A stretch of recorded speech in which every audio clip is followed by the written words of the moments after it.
Item 3396, Level 5, Containment Class, Esoteric, Secondary Class, Tiamat, Disruption Class, Amida, Risk Class, Critical, Link to Memo, Death Valley, near the border of Exclusion Zone 3396. Note discoloration caused by dispersal of SCP-3396 fluids throughout local environment, strategic conduct protocols.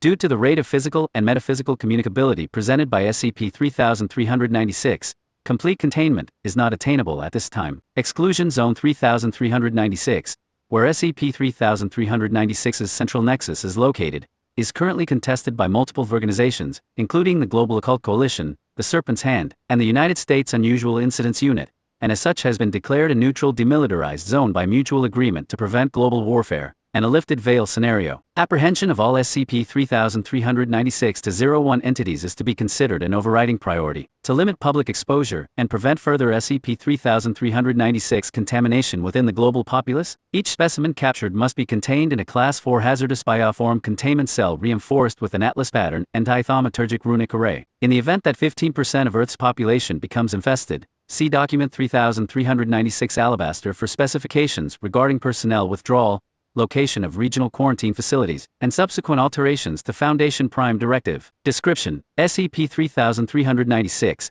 is a Category 4 extradimensional entity, which exists as a gestalt of physically and metaphysically mutagenic symbiotes that currently inhabit and affect approximately 6% of the global population. SCP-3396's central nexus is located approximately 75 kilometers southeast of Death Valley, in the Mojave Desert. It manifests visually as a massive, tentatively biological structure, with both arboreal and insectal characteristics, 27 meters tall and 23 meters wide between the ends of its largest branches. Coloration of this primary metaform is typically iridescent blue-green, though this has been shown to change, to the point of displaying different color patterns to different observers simultaneously. This central nexus releases a luminous blue-green fluid from an array of vents in its primary trunks and branches, which pools into a shallow reservoir at SCP-3396's base. SCP-3396 in its entirety is selectively tangible, and fails to interact normally with physical objects or electromagnetic radiation. This has made conventional, non-thaumaturgic testing and examination impossible. Physical exposure to SCP-3396, or its secretion, results in dramatic alterations to the physical and metaphysical properties of biological organisms. These effects are unpredictable and highly variable, though there are a small number of commonalities in all cases. Biological organisms affected by SCP-3396, designated SCP-3396-3901, will develop additional organs and tissues of unknown purpose which metastasize rapidly throughout the body's cavities. These tissues are luminous and blue-green in coloration, and do not interact with physical matter or energy as would be appropriate for a conventional substance, suggesting a primarily thaumaturgic or non-baryonic composition. SCP-3396 growths may be displayed superficially at random, but are always expressed internally. Organs, tumors, vesicles, and skeins of SCP-3396 internal growth have proven impossible to surgically extract from a host body, as they consistently fail to interact physically with surgical implements or techniques. Humans mutated by SCP-3396 infection typically display significant alterations to their physiology as with any other affected organism, but rarely undergo psychological changes, apparently retaining their personality and memories while either preserving or in some cases amplifying the subject's mental faculties. This, combined with the anomalous capabilities granted by SCP-3396 infection, render human SCP-3396-3001 exceedingly dangerous. Addendum 3396-3301. Examples of the effects of SCP-3396 exposure and infection. Subject of method of exposure results: 1 Pagona barbata, common bearded dragon specimen. Mali 1 drop of SCP-3396 fluid administered to top of head within 3 hours. Subject has increased dramatically in size and mass, to a length of 25 meters and approximate weight of 5,000 kilograms. Specimen displays significant structural alterations, including widened limbs, a mottled and porous surface texture, and a multitude of large dorsal vents which continually release a mixture of spores and various toxic gases. Specimen becomes docile to the point of lethargy, and does not react to physical examination. Skin samples yield genetic results extremely similar but not identical to a wide variety of fungal species, notably including Amanita bisperigera, destroying angel, Amanita phalides, death cap, and Claviceps purpurea, ergot. 1 Canis lupus familiaris, dog specimen, golden retriever, male injection with 4 cubic centimeters of SCP-3396 fluid over the course of approximately 2 hours. Subject loses its fur and develops irregular horn-like structures across its body. Vivisection reveals the presence of SCP-3396 organs and tissues throughout subject's body. Vivisection fails to terminate subject, as any damage incurred by the procedure is rapidly regenerated. Subject's behavior is unaltered. 1 human, female, 28, SCP-3396 fluid applied to skin of lower arm subject's skin quickly absorbs fluid. No immediate physical changes. When asked if the subject noticed any change of mood or sensation,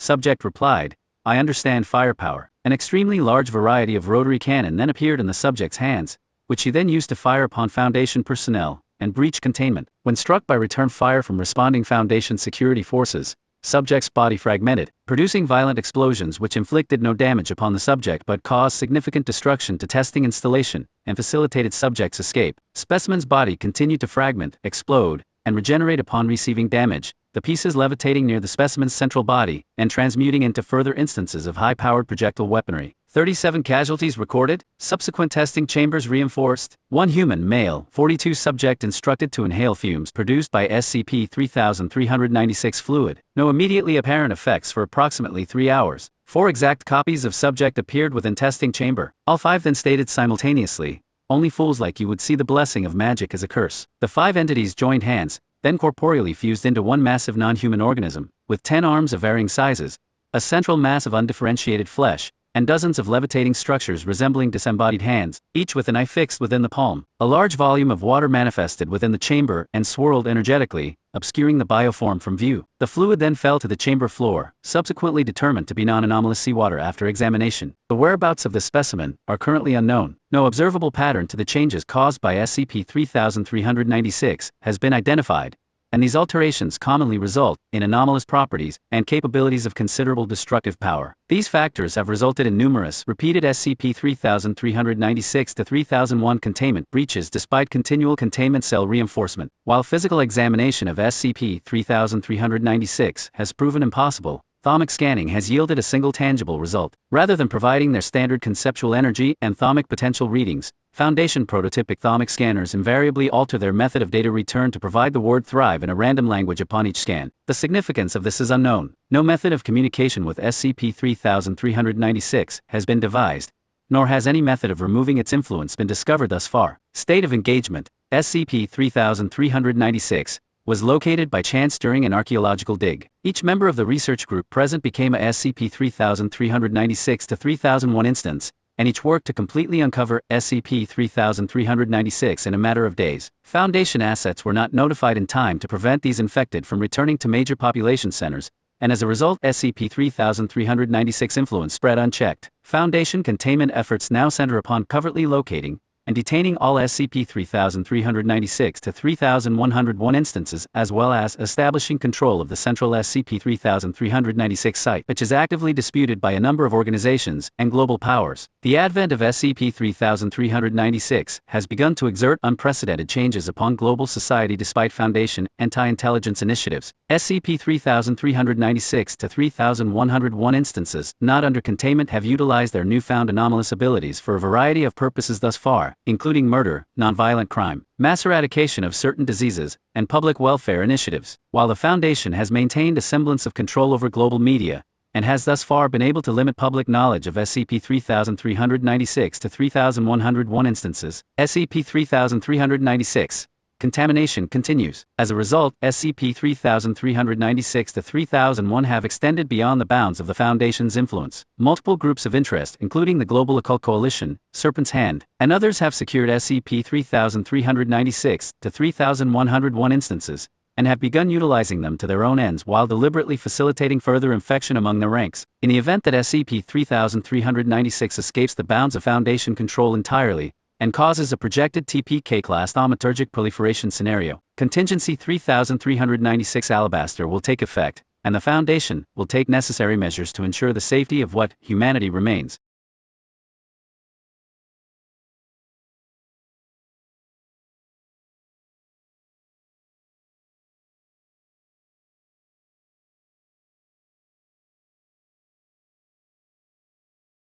The shape of a gun. Cannon hub Apotheosis hub. The shape of a gun. Rating, plus 367 plus X. F. Monica Pinkston hefted her 150-pound rotary fire grenade cannon over her shoulder and side, surveying the smoldering wreckage of the building in which she had been imprisoned less than an hour ago. Smoke rose from its roof as the fires burned. Alarms blared in the distance. From the top of the hill, Monica had a good vantage point on the valley below. She knew that she could shell the entire site right from where she stood and reduce it to so much vapor and ash. She knew that she could take great vengeance upon everyone inside, delivered through the barrels of 100 guns. There was a small and dying part of her that wanted to, but the rest of her didn't want to. Her heart had too many charred and broken corpses clinging to it already. She let go of her gun, and it fell out of reality rather than to the ground. She turned her back on what remained of her prison, and walked away. After half an hour of walking through rocky scree and dry trees, Monica realized that she was not in Manhattan. She admonished herself for not stealing a car on her way out. Or a helicopter? She sat down on the softest looking rock she could find, and sighed. She had no survival skills, no equipment, no food, and no transportation. She had no idea where she was, and worst of all, she was nowhere near as alone as she wanted to be. There was something inside her. Now that her heart had slowed and her freedom was won, her mind started to work in the absence of more pressing matters. The echoes of the last hour reverberated through her, turning her bones to syrup. She fought back the urge to puke. 1 hour ago, Monica had been named D77,777. This had made her somewhat noteworthy in the minuscule community to which she had become accustomed. Lucky Sevens, they'd called her. Her natural tendency was to stay invisible, learned from a life of being hammered down like the lone nail whenever she stood out. But a computer somewhere had elected to make her inescapably noticeable, with 5 black 7s embedded in the orange of her back like so many fishhooks. So people naturally assumed that she had to be interesting. That fate had selected her to be something special, so they gravitated to her like moons around a planet. Monica was critically aware of how inaccurate all this was. She was a normal girl from a shitty neighborhood, too clever to be satisfied with what she had but not clever enough to know when to stop. A long-standing petty criminal with daddy issues, mommy issues, money issues, anger issues, and plenty more. Just another stupid, regrettable sob story among millions in modern America. A crater left over from some teenage catastrophe. But no, for some reason, you could talk to Lucky Sevens. Sevens was quiet, and would listen. Sevens gave good advice. Sevens was a quick study, and knew how to survive. Sevens had made it through trial after trial without getting her face torn off, or her guts melted, or her brain sucked out. And she could probably show you how to do it too. Just stick with Sevens, and you'll be alright. This had happened without her permission, but convincing the rest that she really was a shitpiece waste of skin wouldn't have made anything better. So she kept her mouth shut and did her best. Then the lab coats brought her here. They put that goo on her arm. Then everything was different. All at once, her body and mind collapsed. She was no longer her own self. She became a cup of her own soul being drunk by something very thirsty. And then it had pissed her back out. This had happened over the course of a few seconds. Nothing told her explicitly that she had gained enormous power, and that she needed to use that power to escape. The message didn't come in words. It was like smoke and iron filings in her blood. She felt things she had never learned the words for. The thing that was using her body like a cheap apartment had taken something from her. She knew it. She didn't know what, but it was gone. Something was gone, and in its place had been left an arsenal. It had taken all her frustration, all her hatred, her misery, and doubt and blackened determination, everything that she was as a human person, and smelted it into a shape. The shape that had hammered her life to pieces, and defended the shards again and again. The shape that represented what she was to the world. The shape of a gun. She had thousands now. Millions. Pistols, rifles, grenade launchers, howitzers, cruise missiles, and other things that the human animal had not yet been able to imagine. Great expanses of black powder, rivers of bullets, and endless fields of firearms now rested in a space just behind her own life. And I feel like she's kind of like, there's an anime that makes it sound so similar. Like Chainsaw Man, yeah. She had used them to escape, and they had tried to stop her. But every impact of their bullets upon her skin was just a hammer driving down on the blasting cap of her soul. Her rage detonated against their need to keep her still, and they died trying to make it so. Her body had become a divine bomb, a celestial landmine. She understood none of it. She had just acted. She had had no time to see if anyone else could come with her. She had become too dangerous to be near. And so she was alone. But for the thing that had nestled deep within the superfluous folded meat of her body, the thing that spoke without speaking, the thing that told her only to live as she needed. What Monica needed right now was a fucking cigarette. She patted for a second, and found the few that she had managed to smuggle into the compound. All but one was broken, but for right now, one was enough. And then she realized that even with infinite firepower behind her eyes, she didn't have a fucking lighter. And then there was a blowtorch in her hand. She gave up. Apparently life was now literally what she made of it. She smoked on the rock, and wondered whether she was going to die. Then she heard a sound. The warm sound of an engine, getting closer. She figured that made sense. She had started with the element of surprise.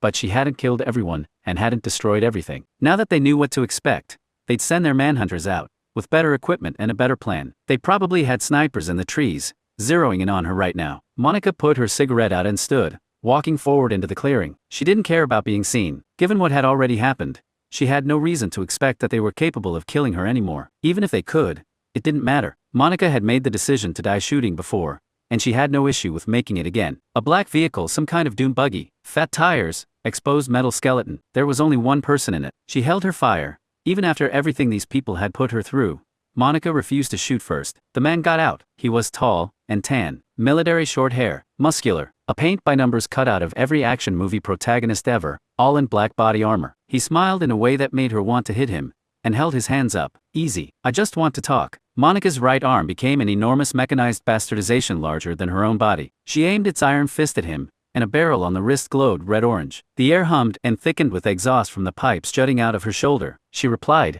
"Okay, I want to vaporize your ass with this fucking laser, but I'll let you go first, jackboots. Talk." He kept his hands where they were. "I'm not here to try to bring you back," Monica whistled. "Wow. That's pretty fucking smart, Heinrich, considering the situation and all." His smile faded. "I understand why you'd want to kill me. I'd probably want to kill me too. Do you believe in second chances, Miss Pinkston?" She showed him her teeth. "Fuck you, I think you do. I've read your file. I know about most of the shit you've been through, where you come from, who's hurt you, and who you've hurt. And I have a pretty good idea where you'd be if no one ever gave you another shot." She took a few steps forward, and brought her titanic fist to within inches of his forehead. She could see the sweat on his skin, cast in the molten light from the laser's aperture. "Telling me how much you know about my life is really bad for your health right now, you Nazi motherfucker." He swallowed, but kept his eyes on hers. "Here's the deal. I'm only alive now because I've got the sense to stay on the winning side. I know what's going on out there. The Foundation is losing. I'm not a loser, and now neither are you. I have wheels, equipment, money, contacts, and information. You've been out of the system for years, Monica. Unless you want to make a monster out of yourself, you need my help. All you have to do is not shoot me." Monica looked into his eyes, blue and cold, and made a choice. Queen of Spades, the Baroness of Old Vegas, watched as a floating blob of black plasma dissolved a mailbox a few feet from her head. She rolled away from the growing, glittering slime, and stood, directing the row of artillery cannons behind her to fire upon the scrawny dickhead at the end of the street. The huge guns rattled the pavement and spat their shells down the block. A pseudopod of shiny black slime flicked up from the pool, devouring the ground, and swallowed them, erasing the explosive shots as though they had never existed. Monica said, "Why does this little shithead have to show up every time we get this zone clear? It's like he has nothing better to do. Motherfucker needs a hobby." Jake said though her earpiece. "Beats me. We'd all prefer if you killed him, I think. I know Dozer is getting tired of repaving the roads." Monica dismissed the artillery cannons and summoned a battery of 6 surface-to-surface missile packs. She fired them all simultaneously, sending no less than 120 high-explosive missiles shrieking through the air toward the irritating freak. "Well, why don't you tell Dozer that he can drag his fat ass out here, and he can try to earthbend this fuckhole into an early grave himself, huh?" 119 of the missiles were swallowed out of reality by writhing tentacles of black sludge, but one of them found its mark. The pale man wrapped himself in an orb of the dark ung to shield himself from the fire,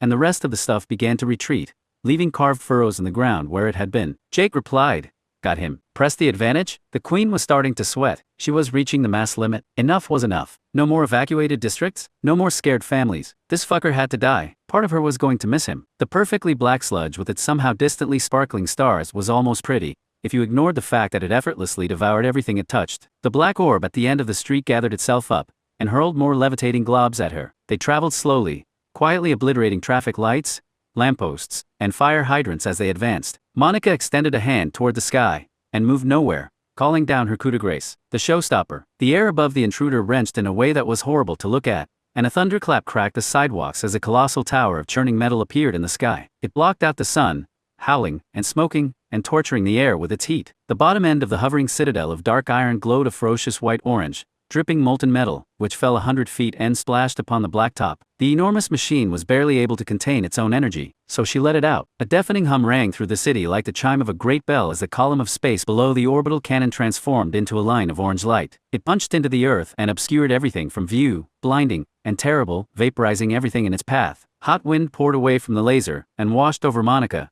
searing her invincible flesh in a way that was tantamount to the orgasmic. This was destruction. This was the fire of the gods. Then it stopped. The light disappeared, and with it went the showstopper, the pale freak, and all his miserable hungry slime, leaving only a smoking molten shaft in the ground where he had been. Monica swayed, mumbled "I think I got him," and passed out. She awoke in stages. Her entire body felt like it had been punched by one big fist, and her brain was full of rubber cement. There was someone near her, so she mumbled, "What happened?" Jake's smile was above her. "Morning, Your Majesty. You pulled a showstopper on Void Boy. I'm not sure if he was able to teleport away before getting melted. Dozer's mad at you? Apparently you punched through a buried sewer main." Monica sat up, blinking. "Dozer can't suck my dick." Jake laughed. "I'll pass that along. How do you feel?" She blinked some more and looked around. She was in the Oasis's treatment center, in a private room. Dim lights, bad walls, no decorations, but the equipment worked. There was electricity, and she had hired actual doctors that were willing to do their work in Old Vegas, despite the inherent danger, like one big bruise. "Head hurts. Can I have some water?" Jake handed her a glass from a nearby counter,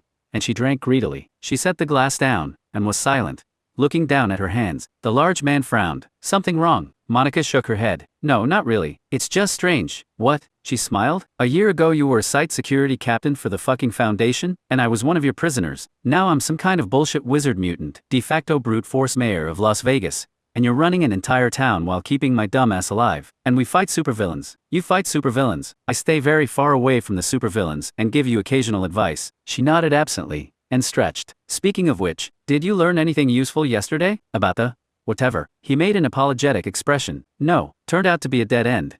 Guy only had level 2 security clearance when he left." "I don't know what that means. There's 5 levels. The higher your clearance, the more you're allowed to know. I was level 3, and I only ever got hints and heavily redacted reports. So a level 2 guy isn't going to know anything we don't already know." "What did you do with him?" "Offered him an apartment in the wreck. He looked at me like I was a giant spider. Said he'd rather take his chances in the desert." Monica scoffed. "Some people just don't want help. I think some people don't want to live in the ruins of a city populated almost entirely by mutants and mutant sympathizers. The nerve. We even have running water sometimes. And we're really nice people." "No, I'm really nice people. You're a big meanie." The Queen of Spades gasped. "You take that back." "Nope. Come on. Let's get some food in you, champ." They walked away together, one silently in love, the other glad to be alive. Monica had accepted the role of totalitarian ruler foisted upon her by the citizenry, but she staunchly refused many of the expected perks that went with it. She insisted on taking her meals in the Oasis cafeteria with everyone else, and tried to eat with different people every time. The dining hall obeyed the same rules as any other communal mealtime location. There were cliques, and segregation was common. There was no posted ordinance requiring mutants and non-mutants to stay separate,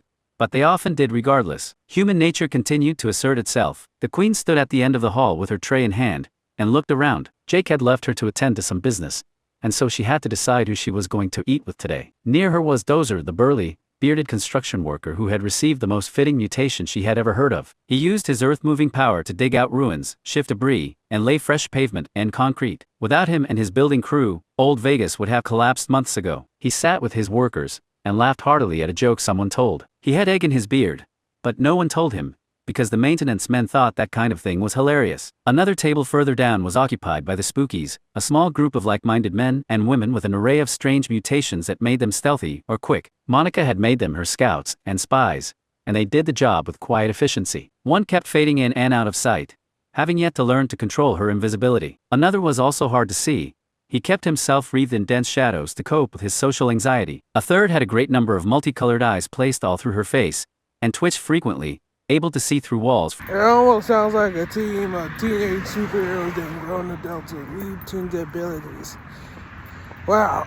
For miles in all directions. They engaged in hushed conversation, choosing to keep their secrets from all but their queen. Further along were the fighters, the few mutants with destructive powers rivaling Monica's own. There were maybe 9 of them, and while they were decent enough people, most of the others were at least a little afraid of them. One had been mutated to be utterly enormous, over 9 feet tall, with cherry red skin and large tusks. He had taken the nickname Ogre, but was known to be a sweetheart despite his fearsome appearance. Another had thorns and leafy branches growing from her skin. She was perilously poisonous, and Monica had once seen her regenerate from being blown to pieces by an anti-tank rocket. She wore pads on every exposed inch of skin to avoid accidentally envenoming anyone. A third had glowing blue veins under his skin, and was doing tricks for the others' amusement, making silverware dance in the air with electromagnetism. He was capable of producing terrifying amounts of electricity, and had once supplied power to the entire district when a generator bank had gone down. And one table, all the way at the end, was occupied by a loner, Norman. Norman's mutations were among the most dramatic that Monica had ever seen. He was a confusing, borderline terrifying mess, a disgusting amalgamation of flesh and exposed organs, which levitated in the air,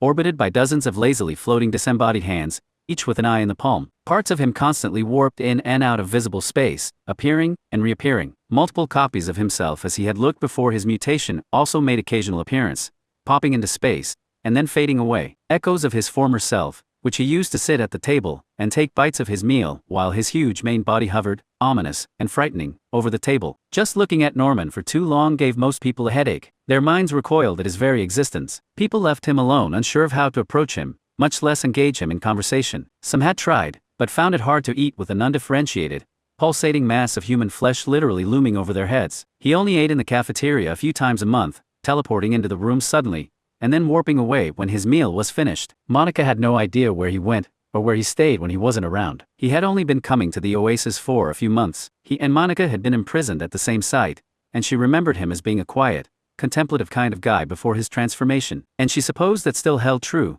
but she really wasn't sure. She felt horribly for him, and made it a point as mayor to eat with him whenever he was around. She approached the table, into the outer orbit of floating hands, some of which turned to look at her with their many-colored eyes. None touched her as she came closer, they simply disappeared before coming in contact. She placed her tray directly in front of one of his fuzzy, out-of-focus clones, and sat, looked at its eyes. "How are you today, Norm?" There was a brief silence. The clone's vacant eyes looked at hers without looking into them, and Monica felt a strange pulse move through her body. "I'm alright. The wind is rich and full of secrets today. I saw you fight the Void Thrower." Norman's voice, if it could be called that, was difficult on the ears. He spoke with many voices at once, and sometimes conveyed meaning by directly injecting images or sensations into others' minds when words weren't enough. It was a profoundly surreal and sometimes upsetting experience, but Monica had gotten used to it. She did her best to keep her composure, and nodded, keeping her eyes on her tray to avoid looking at the dead-eyed clone in front of her. Its mouth didn't move when Norman spoke. "Yeah, I'm not sure if he'll come back this time. I went the extra mile. You didn't kill him. I was nearby. I tried to hold him down when you fired your laser,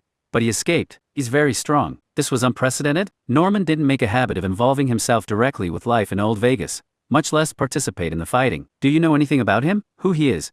Where he came from? And more importantly, why he keeps trying to murder everyone?" The clone disappeared abruptly, then reappeared on her right with its tray in tow. It continued eating. A second one also materialized at the far end of the table, apparently not doing anything. "He has a strange mind. Few cohesive thoughts. A great amount of darkness, hard to find information through the shadows, and hatred. He appears to only want murder and destruction. I'm not sure he is alone within himself." Monica raised an eyebrow, and said around a mouthful of egg, "Not alone. What do you mean?" "I mean that he might not be the only inhabitant of his body. I think his mutation opened some kind of gate, and something came through. Something mean, but I don't know for sure. It's just a theory. I would have to get closer to dig deeper into him, and that would probably be bad for my health." "Do you think he can be killed?" "I think I'd like to kill him. Considering he keeps trying to kill us, I think you would need something to gum up the space around him, to stop him from warping away. I can do that, but not powerfully enough to hold him. I would need help from someone else, and I don't know anyone with the same kind of magic." Monica nodded, frowning in thought. "HMPH, neither do I. You know, the more I hang with you the more I like you,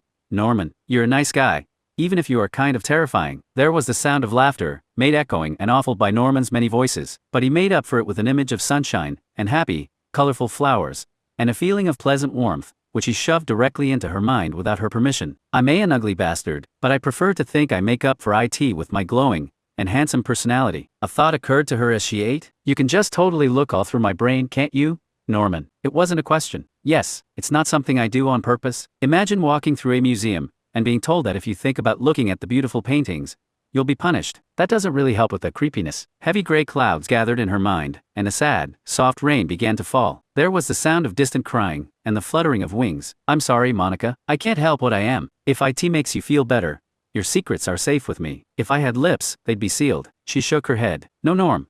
It's fine. You're fine. You just take a little getting used to, is all. You probably understand that way better than we do." The rain didn't stop. "It's hard. I was given great gifts, but a lot of things were taken from me, too. I would never go back to what I was, but sometimes I think I would give almost anything to." The words didn't come, but Monica knew what he meant. She had no choice but to know. "You should come around more often, Norm. You don't have to stay away and be a stranger. You've got it worse than the rest of us, but we're all changed too, and we can empathize at least a little bit. You're valuable, not just as a tactical asset, but as a person. You don't have to be alone. You have a family right here. You just have to give up." It's the SCP Foundation universe, or the Hope and Amazing Courageous Superhero Team. Wee!